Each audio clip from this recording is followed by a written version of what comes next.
Hello guys guys इस video में हम एक्सरसाइज 13.1 स्टार्ट करेंगे। इससे पहले मैंने आपको ये सारे के सारे फॉर्मूलेस कैसे बने सबको डिराइव करके बताया था। एक एक चीज़ मैंने वहाँ पे एक्सप्लेन करी थी। इससे जस्ट पहले वाली वीडियो जो इस चैप्टर का इंट्रोडक्शन वीडियो है, उसमें मैंने टोटल बेसिक आपको समझाया था। अगर आपने नहीं देखी है तो आई बटन पे लिंक और नीचे डिस्क्रिप्शन बॉक्स में भी लिंक मिल जाएगा आपको सारी वीडियोज़ का, तो वहाँ जाके देख लीजिएगा उसे ज़रूर। और ये सारे फॉर्मूलेस मैंने वहाँ पे डिस्कस करे थे, तो हो सकता है आपने वो नहीं देखी हो, तो इसे लर्न ज़रूर कर लीजिएगा। जिन बच्चों ने कर लिया वेल एंड गुड, जिन्होंने नहीं करा तो इसे कर लेना, तभी एक्सरसाइज करना, तो बहुत इजीली एक्सरसाइज जो है वो आपकी हो जाएगी। तो चलिए, इसे नोट करना चाहे नोट कर लीजिएगा, स्क्रीनशॉट लेना चाहे तो स्क्रीनशॉट ले लीजिएगा। एक्सरसाइज की तरफ बढ़ते हैं। Question number 1। क्वेश्चन नंबर 1 कह रहा है A plastic box 1.5 meter long, 1.2 meter 1.25 meter wide and 65 centimeter deep is to be made। एक प्लास्टिक बॉक्स बनाना है आपको, जिसकी जो इतना लंबा होगा, इतना चौड़ा और इतनी उसकी हाइट होगी। गहराई मतलब है डीप, मतलब कि उसकी हाइट। तो लेंथ दे रखी है, ब्रेथ दे रखी है और हाइट दे रखी है। और लेंथ, ब्रेथ और हाइट आपको कब देता है? कौन सी फिगर में लेंथ भी होती है, ब्रेथ भी होती है और हाइट भी होती है? क्यूबाइड शेप में, है ना। तो जो बॉक्स आप बनाओगे वही क्यूबाइड शेप का होगा। कुछ इस तरीके का होगा, मैं बना के दिखाता हूँ आपको। ये इसकी फ्रंट फेस हो जाएगी, ये इसकी बैक फेस हो जाएगी। ठीक है, बहुत बनाना इसको इजी है। अब आपको क्या करना है, इसकी लेंथ कितनी है? 1.5 मीटर मेजर यहाँ पे ऐसे शो कर देंगे। ब्रेथ में यहाँ इसे लेता हूँ तो यहाँ पे लिख देंगे 1.25 मीटर। और हाइट कितनी है? 65 सेंटीमीटर। बच्चों एक चीज़ ध्यान रखना, लेंथ, ब्रेथ और हाइट तीनों की यूनिट सेम होनी चाहिए। यहाँ पे मीटर में दे रखा है, ये मीटर में दे रखा है, और ये किस में दे रखा है? सेंटीमीटर में दे रखा है। ठीक है, तो आप भी इसे क्या कर लोगे? मीटर में कन्वर्ट कर लोगे। ठीक, यहाँ लिख देंगे length is equal to 1.5 metre, breadth is equal to 1.25 metre and height is equal to 65 centimetre. 1 centimetre, 100 centimetre जो होता है वो 1 मीटर के बराबर होता है। ठीक है, तो 1 सेंटीमीटर किसके बराबर होगा? 1/100 मीटर के। 1 सेंटीमीटर में 1/100 मीटर होते हैं, तो 65 में कितने होंगे? 65/100 मीटर्स। डिवाइड कर लेंगे तो आ जाएगा 0.65 मीटर। ये आपकी हाइट आ जाएगी। लेंथ दे रखी है, ब्रेथ दे रखी है, हाइट दे रखी है। आगे बढ़ते हैं। It is to be open at the top, इसे ऊपर से खुला रखना है। Ignoring the thickness of the plastic sheet, मतलब आपको जिस शीट से ये बॉक्स बनाओगे उसकी कोई थिकनेस नहीं है, मतलब वो पेपर जितना पतला है। समझ में आ गई? पेपर जितना पतला है, उसकी कोई थिकनेस नहीं होगी। डिटरमाइन करना है area of the sheet required for making the box. Box को बनाने में कितना पेपर या कितनी शीट जो आप यूज़ कर रहे हो बनाने के लिए वो लगेगा। मतलब कि एक तरीके से कह रहा है कि मान लो इसी पेज को आप यूज़ कर रहे हो बॉक्स बनाने के लिए, तो ये जो सरफेस है, ये वाला सरफेस, इसका एरिया निकालना है आपको, कितना एरिया लगेगा। तो आप एक तरीके से वो पूछ रहे हैं आपसे सरफेस का एरिया, ये वाली सरफेस का एरिया, पीछे वाली सरफेस का एरिया।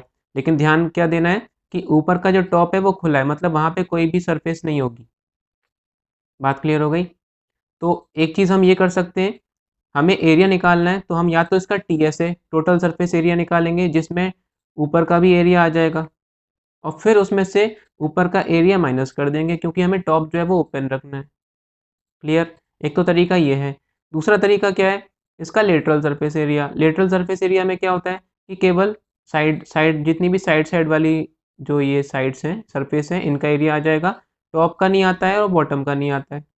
तो लेकिन हमें बॉटम का तो चाहिए, तो हम लेटरल सरफेस एरिया में बॉटम का एरिया जोड़ देंगे।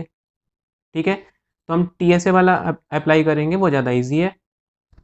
यहाँ लिखेंगे first part, area of sheet required is equal to total surface area में से माइनस कर देंगे। टोटल सरफेस एरिया में टॉप भी आ जाएगा, लेकिन टॉप हमें चाहिए नहीं, क्योंकि जो बॉक्स आप बना रहे हो वो ऊपर से खुला हुआ है ना। तो उसमें से टॉप का एरिया माइनस कर देंगे, एरिया ऑफ टॉप। बात क्लियर हो गई? टोटल सरफेस एरिया क्यूबॉइड का क्या होता है? टोटल सरफेस एरिया होता है 2 LB plus BH plus HL, यही होता है ना। और एरिया ऑफ टॉप, टॉप का एरिया कैसे निकालेंगे? टॉप सरफेस किस शेप की है आपकी? रेक्टेंगल शेप की। और रेक्टेंगल का एरिया होता है लेंथ इंटू ब्रेथ। इस वाले टॉप की जरा लेंथ बता दो। लेंथ इसकी ये होगी जो कितनी है 1.5, और ब्रेथ इसकी कितनी होगी 1.25। तो हम यहाँ पे लिख देंगे L/B। क्लियर? 2 सॉल्व करेंगे इसको, तो यहाँ पे एल बताओ जरा कितना है? एल है आपका 1.5, ब्रेथ है आपकी 1.25, मल्टीप्लाई कर देंगे इनकी, plus breadth into height b into h, 1.25 into 0.65। Clear? फिर एच एल कहाँ है? 0.65 इंटू 1.5। ठीक, ये तो आपका टोटल सरफेस एरिया आ गया। अभी एल बी माइनस करना है इनमें से। एल बी क्या था? एल बी था 1.5 इंटू 1.25, तो 1.5 इंटू 1.25 इसमें से क्या कर देंगे? माइनस कर देंगे। सॉल्व कर लेंगे इसको।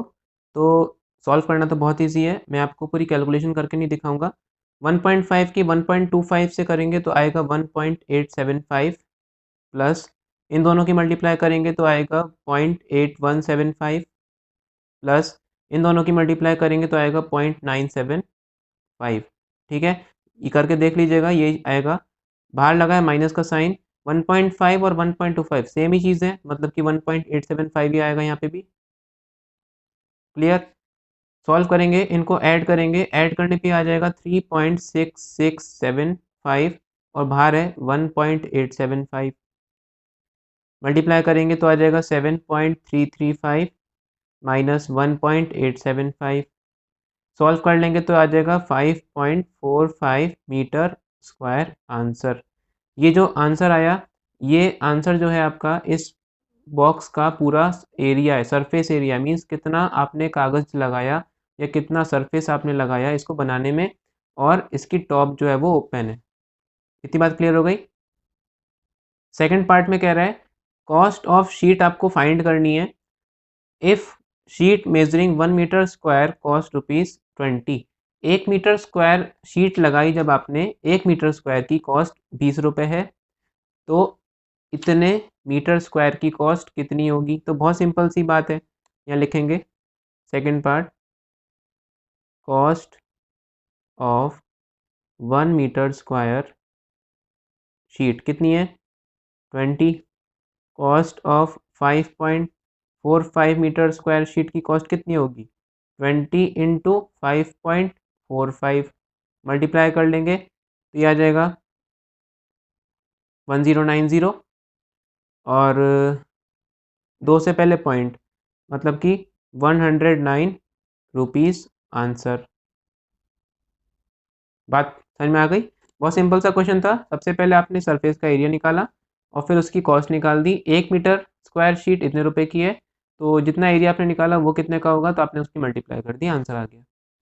नेक्स्ट क्वेश्चन देखते हैं। क्वेश्चन नंबर सेकंड है, the length breadth and height of a room are 5 metre, 4 metre and 3 metre. Length दे रखी है 5, ब्रेथ दे रखी है 4 एंड हाइट दे रखी है रूम की 3 मीटर। एक रूम है, अब लेंथ ब्रेथ और हाइट दे रखी है, मतलब वो कैसा रूम होगा? एक क्यूबाइड शेप का होगा। बिल्कुल ठीक है ना? कैसा होगा? एक क्यूबाइड शेप का एक रूम होगा इस टाइप से।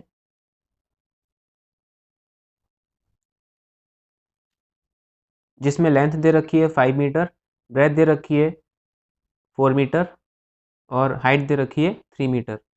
Find the cost of whitewashing the walls of the room and the ceiling at the rate of 7.50 per metre square. आपको वाइट वॉश करना है। कहाँ पे करना है? दीवालों पे। घर की दीवारें कहाँ होती हैं? एक तो ये जितनी भी सामने लेफ्ट राइट वाली और आमने सामने वाली, बस ये दीवारें होती हैं ना। ऊपर की तो सीलिंग होती है, और नीचे का क्या होता है? फ्लोर होता है। तो जो वाइट वॉश करना है आपको, वो केवल रूम की वॉल्स पर करना है, and the ceiling of the, and the ceiling, और केवल छत पे करना है, मतलब कि दीवारों पे भी करना है और छत पे करना है बस। बॉटम पे तो वाइट वॉश नहीं होता है ना। जमीन पे कभी वाइट वॉश करते हुए देखा है किसी को? आसन में आ गई। तो क्या करेंगे, हम यहाँ पे क्या कर सकते हैं, हमें एरिया निकालना है, मतलब कि सरफेस का एरिया निकालना है, दीवारों का एरिया निकालना है। तो क्या कर सकते हैं हम, या तो हम टोटल सरफेस एरिया निकाल दें। टोटल सरफेस एरिया में टॉप भी आ जाएगा जो हमें चाहिए, उस लेकिन बॉटम भी आ जाएगा जो हमें नहीं चाहिए। तो टोटल सरफेस एरिया में से बॉटम जो है वो माइनस कर देंगे। एक तो तरीका ये है। दूसरा तरीका क्या है कि केवल दीवारों का एरिया, मतलब कि LSA, जिसमें टॉप और बॉटम काउंट नहीं होता, लेकिन हमें सीलिंग पे भी करना है, तो LSA में टॉप का एरिया जोड़ देंगे। दोनों तरीके सही हैं आपके लिए, ठीक है। तो हम जो है वो टोटल सरफेस एरिया वाला यूज़ करेंगे, जैसे अभी जस्ट पहले वाले क्वेश्चन में किया था इससे। बात समझ में आ रही है। और जब एरिया निकल के आ जाएगा, 1 मीटर स्क्वायर की कॉस्ट इतनी है, तो उससे मल्टीप्लाई कर देंगे इसकी, आपको टोटल कॉस्ट जो है वो पता चल जाएगी। चलो करते हैं। यहाँ लिखेंगे एरिया, टोटल एरिया लिखना, total area to whitewash. Whitewash करने के लिए जो टोटल एरिया चाहिए वो क्या होगा, TSA ऑफ रूम, रूम का टोटल सरफेस एरिया प्लस, अच्छा रूम का टोटल सरफेस एरिया, उसमें से माइनस करेंगे क्या, ग्राउंड का एरिया, एरिया ऑफ फ्लोर। ये बात समझ में आ गई। सारी की सारी फेसेस में से जो ज़मीन का एरिया है, जो फ्लोर का एरिया है, वो हम माइनस कर देंगे, क्योंकि हमें वाइट वॉश तो करना ही नहीं ना उस पर। तो बताओ टोटल सरफेस एरिया क्या होता है रूम का, 2LB plus BH plus HL, अभी आपने पढ़ा था ये। और एरिया ऑफ फ्लोर, ज़मीन का एरिया, ज़मीन की लेंथ कितनी है 5 मीटर, ब्रेथ कितनी है 4 मीटर, और एरिया क्या होता है रेक्टेंगल का, लेंथ इंटू ब्रेथ। तो अभी के लिए L/B लिख दो यहाँ पे, बिल्कुल सेम टू सेम जो अभी किया था क्वेश्चन वही बन गया ये। तो 2 L/B, L/B मतलब लेंथ क्या है हमारी 5 और ब्रेथ क्या है हमारी 4, तो लगा देंगे 5 × 4 plus B/H 4 × 3 plus H/L 3 × 5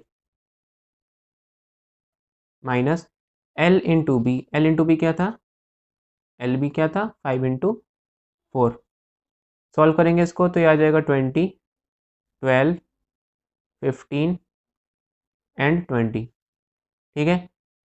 solve करेंगे इसको, बताओ ये आ जाएगा 2, 3, 4, 4 एंड 7, 47 माइनस 20, 47 टू से कितना होता है 94, में से 20 माइनस कर देंगे, 94 में से 20 माइनस करेंगे तो आ जाएगा 74 मीटर स्क्वायर। अब 1 मीटर स्क्वायर वाइट वॉश करने की कीमत कितनी लगती है, 7.5 रुपये, मीन 7.5 रुपीज़ 1 मीटर स्क्वायर करने में। तो इतना मीटर स्क्वायर करने में कितना लगेगा, मल्टीप्लाई कर देंगे। तो यहाँ लिखेंगे हम cost of whitewashing 1 metre square कितनी है, ₹7.50, ठीक। कॉस्ट ऑफ वाइट वॉशिंग कितना करना है आपको, इतने मीटर स्क्वायर करना है, तो मल्टीप्लाई कर देंगे 74 की 7.50 से, मल्टीप्लाई करेंगे तो आपका आंसर आ जाएगा 555 रुपीज़। क्लियर, समझ में आ गई बात। इससे जस्ट पहले वाले क्वेश्चन में हमें टॉप नहीं लेना था, क्योंकि वहाँ पे बॉक्स ओपन था। इस वाले क्वेश्चन में कह रहा है कि टॉप लेना है लेकिन बॉटम नहीं लेना है, क्योंकि ज़मीन का वाइट वॉशिंग हम नहीं करते, ठीक है। तो कैसे निकालेंगे, क्लियर हो गई। इसे नोट करना चाहो नोट कर लीजिएगा। नेक्स्ट क्वेश्चन देखते हैं। क्वेश्चन नंबर 3 है, the floor of a rectangular hall has a perimeter 250 metre. सबसे पहले तो हम यहाँ पे लिख देते हैं, ये लेंथ होती है, ये ब्रेथ और ये हाइट, ठीक है। जो फ्लोर है ना रेक्टेंगुलर हॉल का, मीन्स ये वाली चीज़, ये ज़मीन जो है रेक्टेंगुलर हॉल की, इसका पेरीमीटर दे रखा है 250 मीटर। अब ये है क्या चीज़, रेक्टेंगल, और रेक्टेंगल का पेरीमीटर क्या होता है 2 ब्रैकेट में L+B। बच्चों फॉर्मूले याद होना बहुत ही ज़्यादा इंपॉर्टेंट है इस चैप्टर में। तो बार बार आपसे मैं एक ही चीज़ कह रहा हूँ, फॉर्मूले ज़रूर याद कर लेना। बिना फॉर्मूले के ही चैप्टर आपको बिल्कुल भी समझ में नहीं आने वाला, और अगर फॉर्मूले गलत याद करोगे या भूल जाओगे तो भी कोई फ़ायदा नहीं है, आंसर गलत आएगा फिर उससे। तो एक बार सारे फॉर्मूले जो है वो याद ज़रूर कर लेना क्वेश्चन करने से पहले, ठीक है। तो बोल रहा है कि जो रेक्टेंगुलर हॉल का जो फ्लोर है, ये ज़मीन जो है ये रेक्टेंगल ही होगी क्योंकि रेक्टेंगुलर हॉल है। उसका पेरीमीटर कितना दे रखा है? दे रखा है 250 मीटर। तो हम यहाँ से एल और बी का रिलेशन निकाल सकते हैं। ठीक है। उसके बाद क्या कह रहा है? If the cost of painting the 4 walls eight the rate of 10 rupees पर मीटर स्क्वायर इज़ 15,000। पेंटिंग करने की कॉस्ट दे रखी है केवल चारों दीवालों की। मतलब आपको केवल ये 4 दीवार, ये वाली, पीछे वाली, लेफ्ट वाली और राइट वाली, टॉप को नहीं करना है, बॉटम को नहीं करना है। और जहाँ पे टॉप और बॉटम छोड़ देते हैं वो बन जाता है उसका लेटरल सरफेस एरिया। क्लियर? ठीक है। तो टोटल पैसे कितने लगते हैं? 15,000 रुपीज़।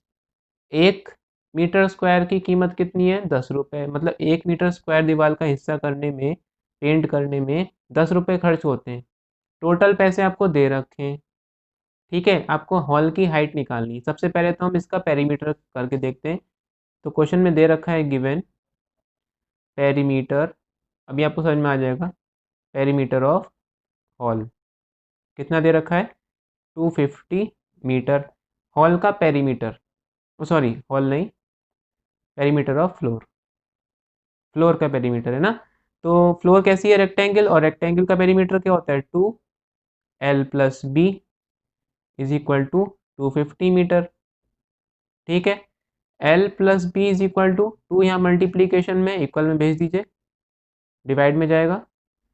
तो L+B is equal to, divide करेंगे तो ये आ जाएगा 125 मीटर। लेंथ और ब्रेथ का सम कितना आ गया? 125 मीटर आ गया। इसे हम डाल देते हैं इक्वेशन नंबर फर्स्ट। अब हम बात करते हैं इसकी कॉस्ट की। ठीक है। अकॉर्डिंग टू द क्वेश्चन कह रहा है कि एक दीवार का 1 मीटर स्क्वायर जब आप पेंट करते हो तो आपको पेंटर को 10 रुपये देने पड़ते हैं, और आपने उसके हाथ में टोटल पैसे रखे कितने? 15,000 रुपीज़। तो वो कितना एरिया पेंट करेगा? खुद सोचो। जैसे मैं आपको ये बोलूँ कि आपको मैंने 100 रुपये दे दिए। कितने रुपए दे दिए मैंने आपको? 100 रुपये दे दिए। और फिर मैंने आपसे बोला कि एक चॉकलेट जो है वो 5 रुपये की आती है। एक चॉकलेट 5 रुपये की आती है। 100 रुपये मैंने आपके हाथ में दिए। अब मार्केट जाके कितनी चॉकलेट्स परचेज करके लाओगे बताओ? क्या करेंगे आप खुद ही सोचो।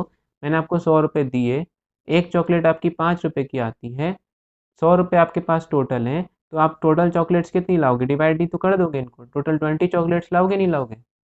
है ना। तो इसी तरीके से यहाँ पे भी टोटल पैसे दे रखे हैं। 1 मीटर स्क्वायर पेंट करने की कीमत इतनी दे रखी है, तो टोटल मीटर स्क्वायर निकल सकते हैं इन दोनों को डिवाइड करके, है ना। यहाँ लिखेंगे total cost of painting 4 walls is equal to 15,000 rupees. इतने लगते हैं आपको, सॉरी चारों दीवारों को पेंट करने की कीमत इतनी है। Cost of painting 1 metre square वो कितनी है आपकी? 10 रुपीज़, है ना। Total, therefore total area to be painted, तो कितना एरिया पेंट होगा इसको डिवाइड कर लेंगे। यह आ जाएगा 15,000/10, तो आ जाएगा 15,000 मीटर स्क्वायर। ये आपका जो एरिया आया, ये 4 दीवारों का एरिया आया जिस पे आपको पेंट करवाना है। ठीक है। अभी आपको इस पे पेंट करवाना है। 4 दीवारों का एरिया को हम कहते क्या हैं? 4 दीवारों के एरिया को, जिसमें टॉप भी नहीं होता बॉटम भी नहीं होता, वो होता है उस क्यूबॉइड का एलएसए तो होता है वो। तो एलएसए आ जाएगा। मीन्स एलएसए दे रखा है आपको 1500 मीटर स्क्वायर। तो यहाँ लिख देंगे एरिया ऑफ 4 वॉल्स, वो क्या होता है? एलएसए होता है। और वो दे रखा है कितना? 1500 मीटर स्क्वायर। एलएसए आपने कितना पढ़ा था क्यूबॉइड का? जल्दी बताओ। 2HL+B, यही होता है ना एलएसए। फॉर्मूले याद कर लेना, बार बार कह रहा हूँ मैं आपसे एक ही चीज़। तो यहाँ पे आ जाएगा 1500 मीटर स्क्वायर। फर्स्ट इक्वेशन से अगर आप देखो तो एल और बी का सम कितना दे रखा है? 125 मीटर। तो यहाँ पे एल और बी भी दे रखे हैं, तो हम इस L प्लस बी की जगह पे क्या लगा देंगे, 125 लगा सकते हैं। तो 2h इसकी जगह लगा देंगे हम 125 मीटर, और इक्वल में आ जाएगा 1500 मीटर स्क्वायर। ठीक है, 2 की 125 से मल्टीप्लाई करेंगे तो आ जाएगा आपका 250। क्लियर, और इक्वल में चल रहा है 1500। h is equal to 1500 upon 250, zero से जीरो कैंसिल, 25 के टेबल में 150 आता है, बताओ 6 टाइम्स जाता है, तो 25 वन ज़ा 25, 25 सिक्स ज़ा 150। तो h की वैल्यू कितनी आ गई आपकी, 6 मीटर। आंसर, आपको इस हॉल की हाइट ही निकालनी थी और हाइट जो है वो आ चुकी है। क्लियर हो गई बात। वीडियो पॉज करके नोट करना चाहो तो नोट कर लेना इसको।